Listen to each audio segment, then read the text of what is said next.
اب میں ہمارے ایک اور اسپیشل گیسٹ مقرر خصوصی کو دعوت دینے جا رہا ہوں کہ وہ ہمارے سامنے چند ہدایت رہنمائیاں پیش فرمائیں، جس کی روشنی میں ہم اپنے مستقبل کو طے فرمائیں۔ ہمارے والد محترم حافظ و قاری امجد صاحب آپ کے سامنے۔ السلام علیکم ورحمۃ اللہ وبرکاتہ۔ الحمد للہ نحمده ونصلي على رسوله الكريم، اما بعد قالوا سبحانك لا علم لنا الا ما علمتنا انك انت العليم الحكيم، فاذكروني اذكركم واشكروا لي ولا تكفرون۔ يا أيها الذين آمنوا استعينوا بالصبر والصلاة إن الله مع الصابرين، صدق الله العظيم۔ میرے محترم بزرگوں اور دوستوں، میں زیادہ وقت نہ لیتے ہوئے ایک چھوٹی سی کارگزاری سنانا چاہتا ہوں کہ میرے بچوں نے علم کیسے حاصل کیا اور علم جو ہے کیسے حاصل کیا جاتا ہے، اور ماں باپ کی ذمہ داری کیا ہے۔ بچوں کے حق میں ماں باپ نے کس طرح جو ہے محنت کرنا چاہیے۔ میں ایک چھوٹے سے دیہات میں تھا، وہاں پر میری امامت تھی، میں امامت کرتا تھا وہاں پر۔ تو میں نے بہت سارے بچوں کو دیکھا، کوئی حافظ بن رہا ہے، کوئی عالم بن رہا ہے۔ تو میرے دل میں ایک بات پیدا ہوئی کہ اللہ میرے بچوں کو بھی میں عالم حافظ بناؤں گا انشاءاللہ، میرے بچوں کو میں عالم حافظ بناؤں گا انشاءاللہ۔ میں نے اسی وقت جو ہے تو نیت کر لیا تھا،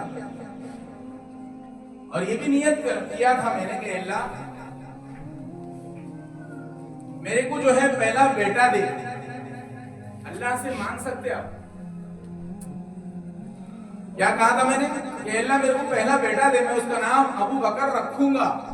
پیدا ہونے سے پہلے میں نے یہ اللہ سے ذکر کر لیا تھا، اللہ سے وعدہ کر لیا تھا کہ اللہ میرے کو پہلا بیٹا دے، میں اس کا نام ابو بکر رکھوں گا اور اس کو عالم بناؤں گا۔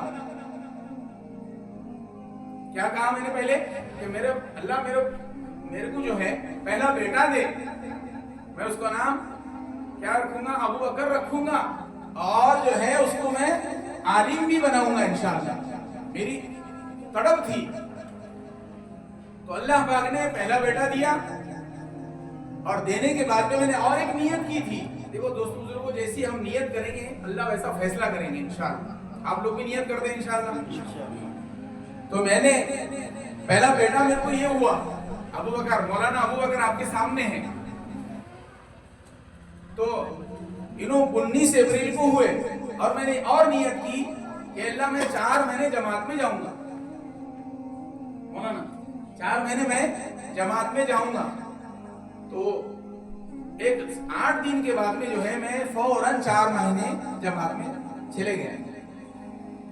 جو میں نے اللہ سے وعدہ کیا تھا میں نے اس کو پورا کیا، اور دوسری مرتبہ اللہ سے میں دعا کر رہا تھا۔ ایک دوسرے دیہات میں امامت کرتا تھا، دعا کیسے قبول ہوتی ہے دوست بزرگوں، یہ ہم ذہن نشین کر لیں کہ اللہ، ہم بولتے ہیں دعا کیسی قبول ہوتی، سمجھ میں تو نہیں آتا، لیکن دعا ہوتی قبول کیسی ہے دوست بزرگوں، ہم اس کو ذہن نشین کر لیں۔ اللہ بتاتے ہیں کہ دعا کیسی قبول ہوتی۔ میں جمعہ کی نماز پڑھا کے اللہ سے دعا کر رہا تھا کہ اللہ میرے کو اور ایک بیٹا دے، میں اس کا نام حمزہ رکھوں گا۔ کیا رکھوں گا؟ حمزہ رکھوں گا، اور اس کو بھی عالم حافظ بناؤں گا انشاءاللہ۔ تو اللہ نے دوسرا بیٹا دیا۔ دعا مانگ ہی رہا تھا میں، اور ایک بات سن لو، دعا مانگ ہی رہا تھا تو ہمارے بھائی بسم اللہ سیٹ بول کے، دیہات کے ہمارے بھائی، میرے بھائی ہے تو کہا کہ حافظ صاحب آپ کو بیٹا مبارک۔ میں نے منہ پہ سے ہاتھ بھی نہیں پھیرا تھا، اللہ سے دعا ہی مانگ رہا تھا، اللہ میرے کو بیٹا دے، میں اس کا نام حمزہ رکھوں گا اور اس کو عالم حافظ بناؤں گا انشاءاللہ۔ تو آپ کے سامنے یہ دعا کا اثر ہے، اللہ نے دعا قبول کیا۔ میں تیسری اور دعا کیا میں نے کہ اللہ میرے کو اور بیٹا دے، میں اس کو نام ابراہیم رکھوں گا۔ اس کا نام بھی میں نے ابراہیم رکھا۔ ہم جیسی نیت کریں گے دوستو بزرگوں،